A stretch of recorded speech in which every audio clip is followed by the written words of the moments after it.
rašo Rietaviškis, tik ne sektantas, o ateistas. Įdomios interpretacijos. Biblija taip ir parašyta, kad bet kas ją suprastų savaip. Jeigu jie skaito žmogus nežinantis hebrajų kalbos vingrybių, tai kaip jam suprasti tai, ką suprantate tamsta? Gyvatė jam yra gyvatė, obalys obalys. Tai kaip paprastam žmogui žvelgti sąsoje su padaru panašiu į žmogų ir lytinį aktą? Be šansų. Dievai visiškai nebereikalingi šių dienų pasaulyje. Daugelis jų jau numarinti mokslo. Perkūnas, Poseidonas, Toras, visus juos išaiškino mokslas. Jėzaus tėvas dar laikosi, tačiau su laiku bus numarintas ir tas, ir jo sūnus, ir pati šventoji dvasia. Nes jie nereikalingi žmonijai. Galime puikiai gyventi ir be to melo, jis tik durina žmoniją, uždaro į baimės narvą ir taip nuo vaikystės. Tai yra žiauri neteisybė. Bet kol kas yra, su religijomis žmogus turėtų susipažinti tik pilnametystėje ir galėtų rinktis. Jeigu tik turėtų tokį norą. O dabar, kokioje šalyje gimiai tokia religija ir bus indoktrinuotas iš karto nuo vaikystės. Taip ir augi su savais demonais, kol pradedi kritiškai mąstyti ir uždavinėti klausimus, ieškoti atsakymų. Užtrunka laiko, kol surenkia atsakymus, silaisvini iš religijos. O tie, kurie neturi kritinio mąstymo, tai ir lieka tame liūne klampoti. Gerai, jeigu tik tokioj klampinėje. O žiūrėk, koks musulmonas dar susisprogdins už savo dievą žmonių minėje. Ir viskas per religiją. Sveikas plokščiaplokė. Pradėkim nuo to, kaip paprastam žmogui žvelgti sąsajas. Nežinant hebrajiško teksto, nežinant egzegezės tų principų, nežinant kabalos metodų. Visose juk srityse taip pat. Štai pat, sakykime, negydytojas būsi. Suskauda tau šoną. Taip smarkiai nebegali ir nežinai, kokia tau lyga, kas tau yra. Nuo ko čia ir kaip gydytis. Ką darysi? Eisi pas specialistą, kuris žino, pas gydytoją. Reikia vaistų kažkokių, ten nuo skrandžio ar nuo galvos skausmo. Nežinai kokių. Nežinai, kokius gert vaistus, kokie tau tinka, taip?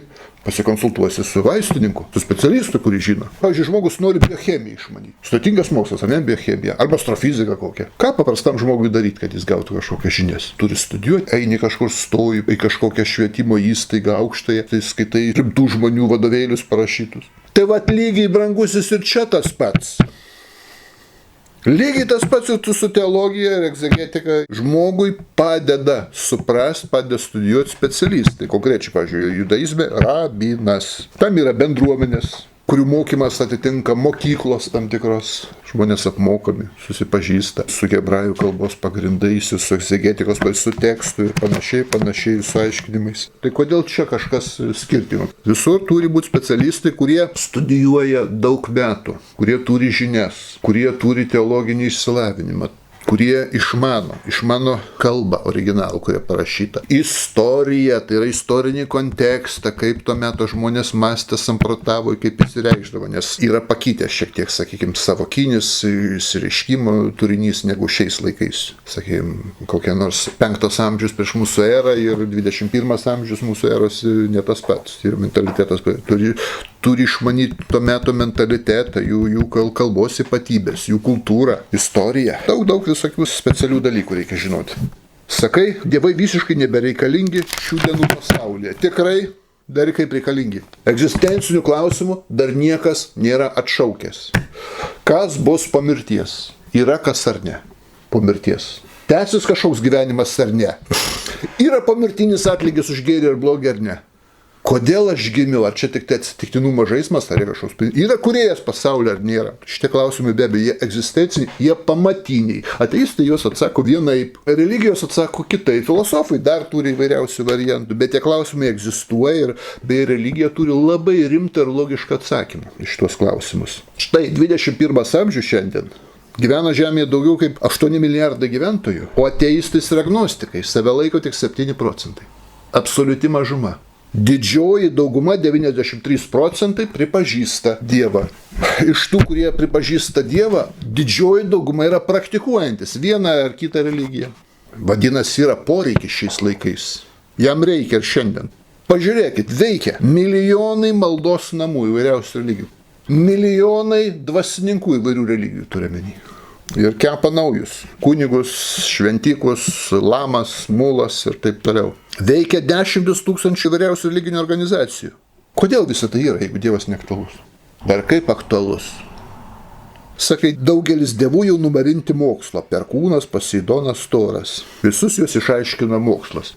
Kadangi aš daug metų tyrinėju religijotyrą, tai aš galiu pasakyti neteisingas supratimas. Baltų pagonybės, senovės germanų pagonybės ir senovės graikų pagonybės. Jie nelaikė perkūno ir toro griaustiniu ar žaibu. Jie laikė antgamtinė jėga, būtybė kažkokia, kuri valdo šitas jėgas. Graikai Poseidono nelaikė vandeniu, vandenynų, bangomis ar verpetais. Tai laikė jėgą, kuri valdo šitos dalykus. Taigi ir šiandien, nesvarbu, kad vadinasi kitaip, Allahu, Jehova, Buda, Tao, Dievo pavadinimas yra, vis tiek pripažįstant gamtinę būtybę ar būtybės, kurios valdo gamtos jėgas, gamtos stichijas. Monoteistai sako, kad viena jėga valdo, politeistai sako, kad daugiau jėgų, kurios valdo tas jėgas. Principas tas pats. Ir šiandien šimtai milijonų žmonių tuo įsitikinę, kad už gamtos reiškinių yra jėgos, kurios valdo, kurios nulemia jų veiklą, tų gamtos reiškinių. Gyvo ir negyvo pasaulio likimą tvarko. Taigi niekas nepasikeitė, nieko mokslas neišnaikino. Dar daugiau aš jums pasakysiu. Net Poseidonas, Toras ir Perkūnas, jie tą pačią formą išlikę yra po šią dieną išpažįstami. Netikit. Turbūt teko ir senovės baltų tikėjimas. O Latvijai tas pats baltų tikėjimas vadinasi tik dievturyba. Lietuvoje didžiausia Romuva yra, dar mažesnių yra organizacijų pagoniškų, tų vadimų neopagoniškų. Tai viena iš pagrindinių dievybių toje religijoje yra Perkūnas. Po šią dieną išpažįsta Perkūną. 1000 žmonių Lietuvoje. Virš 40 bendruomenių baltų tikėjimo. Nueikit, yra kryviai, yra dvasininkai, vaidylos, apeigos šventės, jų pažiūrėkit, Perkūnai aukoja, gieda giesmės Perkūnui, mini Perkūną, ketvirtadienis jo dega žvakės Perkūno dieną pas baltus. Tas pats Latvijai pas dievturius. Perkūną garbina po šiai dienai. Nieko 21 amžiai, tai ko čia tas mokslas nugalėjo? Aš jums dar gražiau pasakysiu. Va čia, kaip mokslas. Va čia Lietuvoje didžiausia pagoniška ta organizacija, Perkūną pripažįsta tik pagrindinė dievybė vos ne. Tai antras žmogus po kryvės yra Krivaitis. Jų hierarchijai. Ir ten tai yra toks Krivaitis Jonas Vaiškūnas. Fizikos mokslo daktaras. Išmano materiją, ar ne? Šitos gamtos dėsnius, kas yra Perkūnas, žaibas, kabalinis, nekamalinis, ar ne? Ir tuo pat metu švenčia aukoja Perkūnai. Jam nesikerta šitas dalykas. 21 amžiai, prašau. Kaip šitą paaiškinti? Tas pats yra su Toru. Toras tik tai germanų Perkūnas. Toks simbolis kūjis. Jūs pasidomėkite, egzistuoja tokia religija pasaulyje asatrų. Senosios germanų pagonybės, reiškia, išpažinėjai šiais laikais. Įvairios germaniškos Skandinavijai, daug Vokietijai, Didžioji Britanijai, Kanadai, Australijai, Olandijai. Tai Toras ten jiem viena iš pagrindinių dievybių. Nešioja, kaip krikščionys kryželį, jie kūjį ant grandinėlės, ant kaklų nešioja. Toras simbolis. Didelė dauguma jūsų universitetinių išsilavinimų, nemažai mokslininkų ir gamtos ir tiksliųjų mokslo atstovų, tarp jų ir tarp dvasininkųjų. Pasidomėkit Graikiją šiuolaikinę, mažesnių laipsnių Kretą. Egzistuoja tokia religija neopagoniška, tai vadinama Helados religija. Senoji graikų pagonybė egzistuoja po šiai dienai. Nuo 22 iki 45 tūkstančių žmonių išpažįsta. Tai vienas iš tų pagrindinių dievų yra Poseidonas. Tai kad neįvykė, reiškia joks mokslas. Egzistuoja po šiai dienai. Bet to koks skirtumas, ką pavadinsi Perkūnų, Poseidono ar Toru, kuris valdo žaibą arba Poseidonas vandenį, mes sakykime, yra dievas, kuris valdo taip pat visos gamtos reiškinius. Pirmoji priežastis visų reiškinių. Nuo jo priklauso visa eiga, visas likimas. Tad tą patį galim pasakyti, nieks neįvykė. Ir daugelis mokslininkų po šito pasirašytų. Tūkstančiai mokslininkų, daugelis jų su rimtais moksliniais laipsniais, daug Nobelio premijos laureatų, kurie pasirašytų po teiginiu, kad už gamtos reiškinių yra jėga, kuri valdo gamtą ir gamtos reiškinius, visatą. Aš jums galėčiau net pavardinti. Pilna yra. Didžioji dauguma mokslininkų visais laikais buvo teistai, pripažįstantis Dievo egzistavimą. Oi, Kopernikas čia subažiau, bet pats Kopernikas buvo giliai tikintis, jis buvo kunigas. Katalikų kunigas. Mendelis, ant kurios stovi genetika. Turbūt nedaug kas žino, bet Mendelis buvo katalikų kunigas ir vienuolis. Ir kaip jam dera su mokslu? O dera. Gal Mendelis geriau žinoja apie mokslą, negu kažkokie ateistai, neturintys gamtos mokslų. Dabar visa fizika, astrofizika stovi ant ko? Ant didžiojo sprogimo teorijos. Taip viskas pastatyta ant to. Visa astronomija stovi ant to. O kas didžiojo sprogimo teorijos autorius? Lemetras, belgų kunigas, vienuolis, abatas, dvasininkas. Ar žinot, kad Newtonas taip pat buvo giliai tikintis?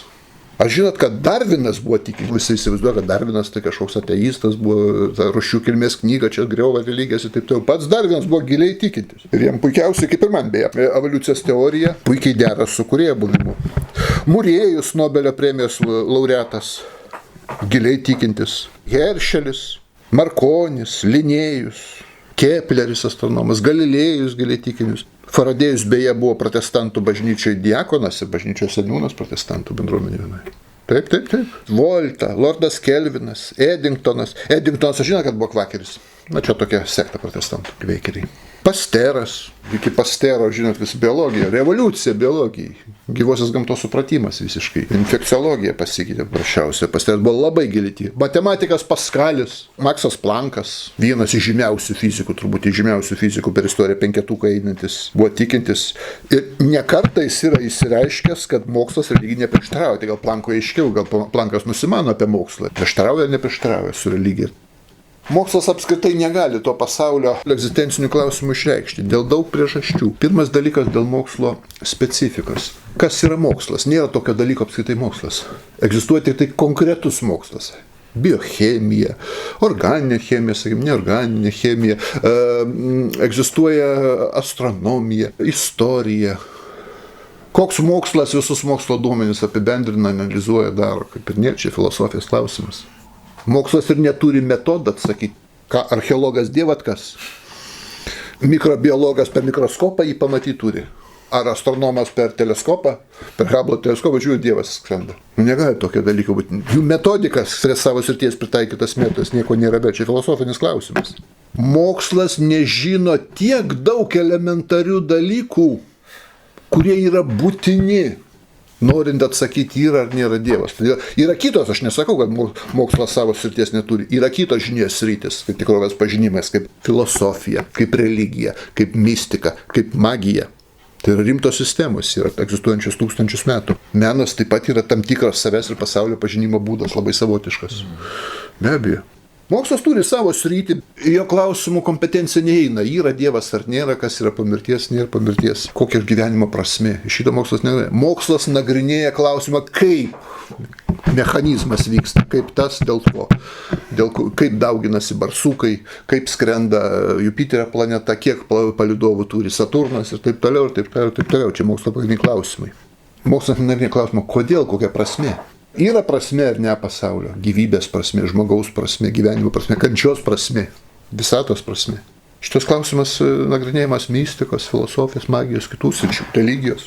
Mokslas nežino elementarių dalykų. Ar šita visata, kurią tyrinėja mokslas, yra viena, ar jų yra daug, bet ribotas skaičius, ar jų yra begalinis skaičius. Šiandien mokslas to negali pasakyti, absoliučiai, nieko negali pasakyti. Mes žinom tik šitą vieną visatą, o kas už jos yra. Bet palaukit, tada pasaulėžios klausimas, kaip tu gali kažką atsakyti, nežinodamas, ar mūsų visata yra dar kažkokios sistemos platesnės dalis. Tyrinėdamas, sakykime, kažkokį mėsos gabaliuką ar vieną ląstelę, aš negaliu pasakyti, kaip atrodo žmogus. Ir kokia jo gyvenimo prasme, teisingai. Aš turiu visumą matyti kažkokią. Jo gyvenimą, jo morfologiją, fiziologiją, jo gebėjimus, savybės. Tada aš kažką galiu pasakyti. Bet jeigu aš tik tai fragmentą, ta ląstelė, jinai tik viena ta ląstelė egzistuoja, jinai kažkokia žmogaus organizmo dalis. Ar yra to žmogaus organizmo dalis? Ką aš galiu pasakyti? Aš nieko negaliu pasakyti, lygiai taip pat mokslas. Mes šitos vienos visatos, nė velnio nepažįstam jos dar. 95% yra tamsioji energija ir tamsioji materija. Tik 5%. Mokslas gali pasakyti, yra Dievas ar ne, ar pomirtinis gyvenimas yra ne, ir kokia žmogaus gyvenimo prasme, palaukit, apie ką kalbat.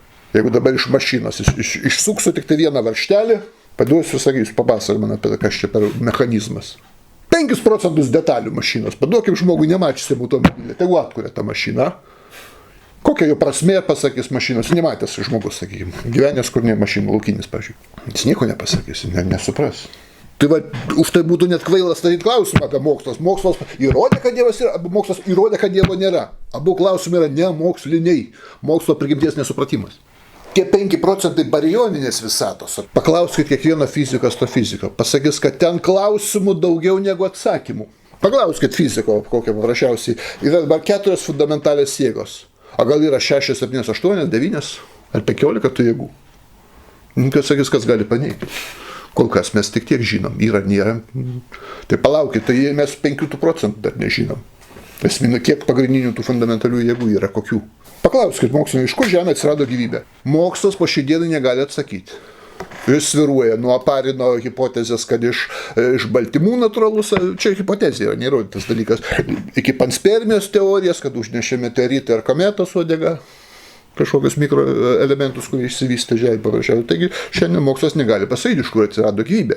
Tai eksperimentų neįrodytas dalykas.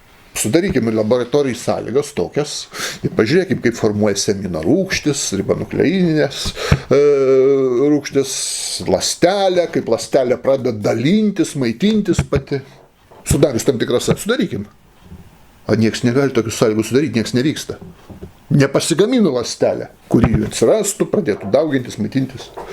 Nėra tokio dalyko. Tai mes nežinom, kokia ta gyvybė. Mokslas sako, taip, dar iki šiandien neatsakytas klausimas. Taip, palaukit, iš kur gyvybė atsirado Žemėje, mes neatsakėm, mes jau dar toliau jau, va čia įrodėm, kad nėra nieko. Paklauskim, mes visatoje vieni ar ne? Mokslas sako, mes šiandien nei už, nei prieš negalim pasakyti. Vieni mokslininkai sako, kaip remdamiesi Fermio paradoksu, kad nieko tai nėra. Kiti įrodinėja, kad turi būti. Absoliuti dauguma, 8% mokslininkai sako, kol kas nei taip, nei ne, mes negalim pasakyti. Mes iš vis neturim duomenų, ar primityvesnė grybų formos kažkokia gyvybė egzistuoja. Net šito neturim duomenų. Tai galim pafilosofuoti, pafantazuoti. Tai palaukit, mes nežinom, ar visatoje vieni ir jau mes žinom, Dievas yra ar nėra. Klausimas, jeigu mes negalim įrodyti vieni ir ne vieni mes visatoje protingos būtybės, tai apie kokį Dievo buvimą mokslas rodys? Mokslas negali pasakyti, kodėl žmogus sapnuoja. Kodėl šitas mechanizmas sapno, žmogus ir gyvūnai sapnuoja. Kodėl jis išlikęs negali šitą paaiškinti kol kas.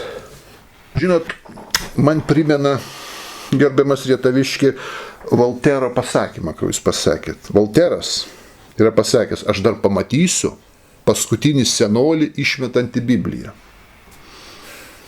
Volteras mirė 1778 metais. Praėjo kiek laiko? Ir kaip su ta Biblija? Dabar jums klausimą aš užduosiu tada. Šiandien 21 amžiui. Kokia yra populiariausia knyga Žemėje? Labiausiai skaitoma, daugiausia egzempliorių išleista knyga.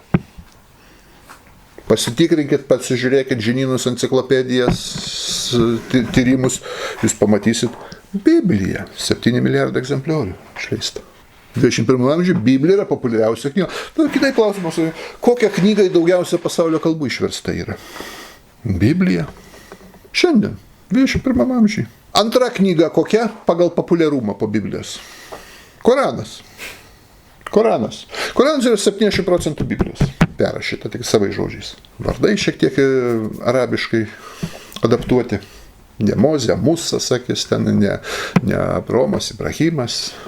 7% Biblijos pradžios knygos aprašo. Trečia knyga Mao Dzedūnas, ketvirta Don Kichotas Cervanteso, penkta Žiedų valdovas ir taip toliau. 21 amžiui. Ką tai rodo? Ką tai rodo? Poreikį. Kad tai yra aktualu. Praėjo kažkoks dalykas, jau viskas šiandien neaktualu ir mesgi nepraktikuojam kažkokią rengimosi būdą, apsirengimo mados būdą, kaip pavyzdžiui, ten 18 amžiui perukų nesideda. Jėzus tėvas numarintas, ir sūnus iš šventa dvasia, tai sūnų mūsų tikėjimo išpažinėjai prieš 2000 metų numarino, tai jau nebereikia jau marinti fiziškai. dabar tik tai stengiamės jį numarinti, sūnų iš šventa dvasia. Dabar ideologiškai. Galime puikiai gyventi ir be to melo. Negalime. Kodėl negalim puikiai gyventi?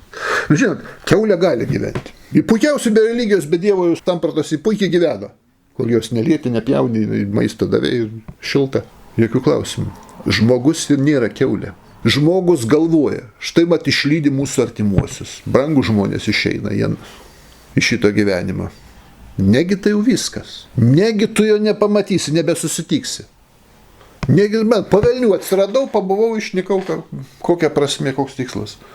Kyla klausimas, aš žiūriu į save paprasčiausiai. Kiekvienas dalykas manyje esantis turi prasmę. Reikšmė, ne šiaip su egzistuoja. Pa žmogų akis egzistuoja, ne šiaip su veizolai kažkokiai statyti kaktoje, ar ne? Jis turi funkciją, prasmenį. Žinau, kad kam jos egzistuoja, ausis, klausos sistema vis. Širdis kam, kepenis, skrandis, kojos kam reikalingos, burna, dantis, balso stygo. Viskas turi prasmę, kiekvienas dalykas žmoguje beveik. O jau visa suma tų dalykų turinčių prasme, šiaip savo paėmė atsirado iš nieko dievo. Nu, man nesueina čia galai. Man kyla egzistencinis klausimas. Negali tai būti, kad čia taip tuščiai va čia. Oi, nieko nėra, pavyzdžiui. Jeigu nieko nėra, jokio dievo, jokios prasmės nėra, tai kodėl kažkas egzistuoja, ne niekas, iš viso nieko turėtų nebūti tada. Jeigu nieko nėra, tai kodėl egzistuoja dėsniai, principai kažkokia, ne visiškas chaosas.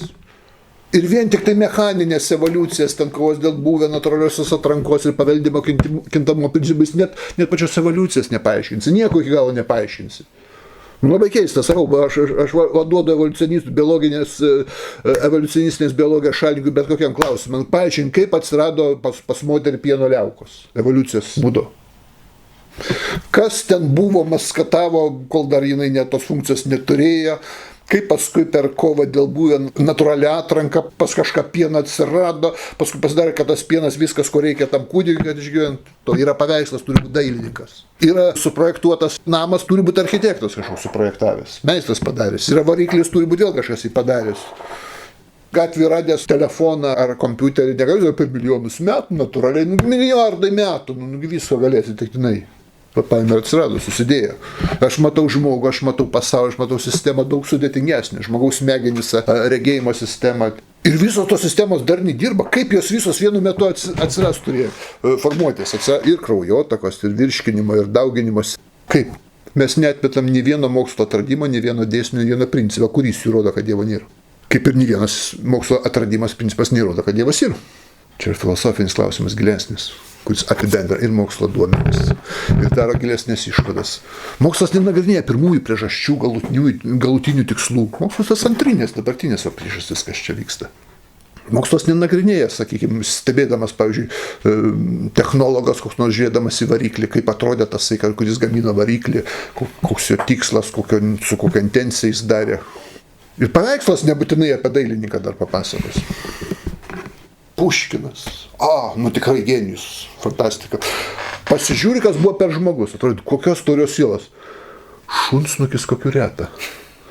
Lošėjas, mergišius. Konfliktuoja kiekvienoje situacijoje. Gal 32 kovų jisai buvo iššaukęs žmonių, kur galiausiai Dantesas nupylė jį. Į baimės narvą uždaro. Palaukit, ką reiškia į baimės narvą uždaro? Aš čia nesuprantu. Tu čia turi auginti išprotėjusi davatka, kuris su kastuvu daužo per galvą vaiką, jeigu jis neina bažnyčią sekmadienį. Tai čia nesveiki tėvai. Atvirkščiai, jeigu Dievas yra, Dievo nėra, numerį nieko nėra. Nei mano brangių žmonių, nei man nieko, visas tuščiai. Kokia prasmė? Dostojevskis sakė, jeigu Dievo nėra, tai viskas galima, kodėl man? Svarbu nepagauta. Nieks aukščiau manęs nestebi, nemato. Ar ne? Sąžinio, ką man reikia? Evoliuciškai man nenaudinga šiandien. Jeigu aš galiu pavogti ir nieks nematys, tikrai žinau, kad nepagaus. Bet sakyti, nereiks daugiau prieš nieko, nes nieko nėra. Tai pavojinga ideologija. Apie tos baimės, apie tos religiją, kaip žudo persekė, tik nereikia. Paimkime ateistus. Tomazui Tarkvemadui dar pavydėti reikėtų, kaip ateistai žudė. Kambodžos khmerą raudonieji paimkime. 6 milijonai gyventojų, 2 milijonus nužudyti sugebėjo. Ateistinė ideologija. Mao Dzedunas ateistinė ideologija, gal 50 milijonų numarino. Stalino laikais kas dėjosi. Prancūzijos revoliucija. Aišku, čia ne ateizmo ir ne religijos problema. Čia fanatiškų, davatkiškų žmonių problema. Jų pilna davatko ateizme, pilna davatko religijose, kurie mažai ką išmano, bet turi didelį fanatizmą, rėkia ir viskas. Ir jis rėks nesvarbus. Taigi, aš jį atsimenu dar tuos laikus, buvo komunistiniai laikai, buvo rėkia už partiją, Dievo nėra ir taip toliau. Iš vaikystės atsimenu tuos dalykus. Pasikeitė valdžia, dabar rėkia, ko bažnyčia, jaunimas neina ir taip toliau. Už konservatorius balsuojam. Patys aršiausiai tapo komunistai, dešiniaisiais dabar. Kaip kad sako, socialdemokratai tai komunistinės šaknis. Dešinių konservatorių, taip, bet komunistinės šaknis pavelnių. Ten komunistai jie kūrė pagrindę. Taip. Ir liberalai komunistinės šaknis turi. Vienas iš jų ideologų, tokių svarbiausių, Glaveckas, akademikas. Tik jis buvo Lietuvos komunistų partijos centro komiteto narys. Vienas iš pagrindinių komunistų buvo Lietuvoje kažkada. Tik nereikia čia. Tų nesveikų žmonių pilna yra. Verst vaikų ar dar kažkaip tai per prievartą nieko nereikia dėkti. Supažindinti.